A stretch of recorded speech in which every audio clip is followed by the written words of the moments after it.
Welcome back to my channel, Head Chef Mom. I'm Kendall Lawrence, and today I want to show you how to make the perfect New York strip steak. So easy, so fast, and so delicious. You're not going to want to go to the restaurant for a steak anymore. So come on in and let's take a look at our ingredients.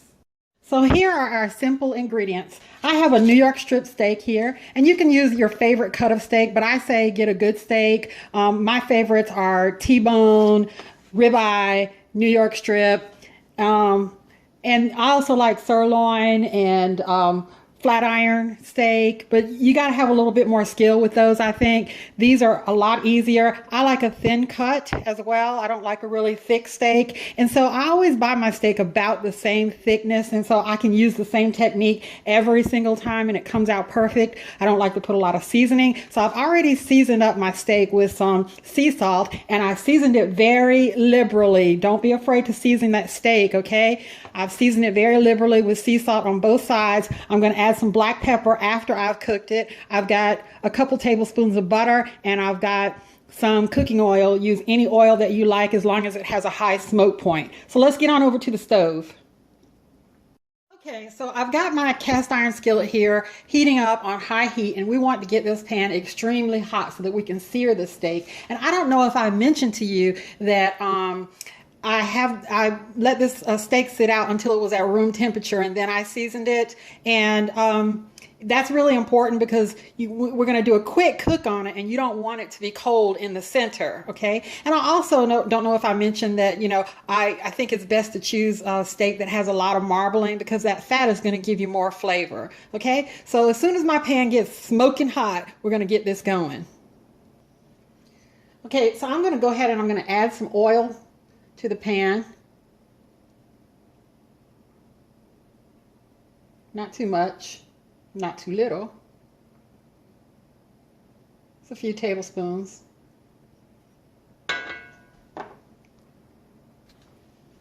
Okay, so my pan is smoking hot. I'm going to get it in here, away from you, and I'm going to let this go for about 3 minutes. Okay, so it's been 3 minutes exactly. And I'm going to turn it over.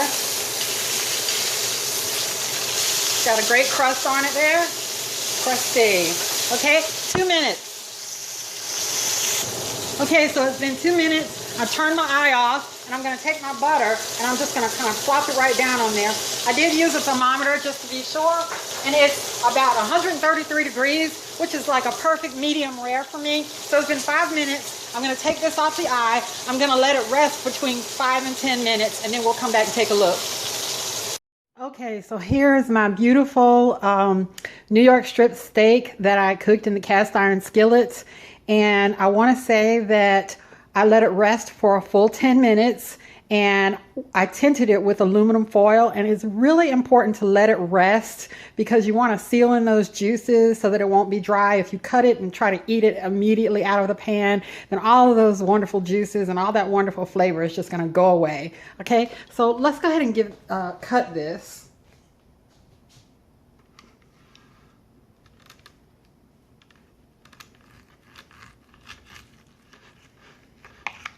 Take a look inside. Perfect. That's perfect. Can you see it's a lovely pink in the center?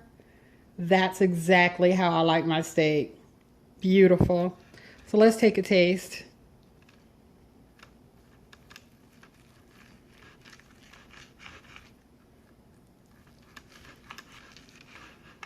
Oh, I'm making such a mess. Okay. And I don't like any steak sauce or anything like that on it. I want to taste the beef. Beautiful. This is beautiful. That is a perfect steak. It's seasoned very well. It's just delicious. It's steakhouse quality. It really is. If you don't like it medium rare, go ahead and cook it a little bit longer. It's got a lovely crust on the outside, and it's wonderful. Go make yourself a New York strip, a ribeye, a T-bone, your favorite cut. Hey, thanks so much for stopping by and visiting with me today. Please comment, like, subscribe, share, and go feed your family. Bye-bye.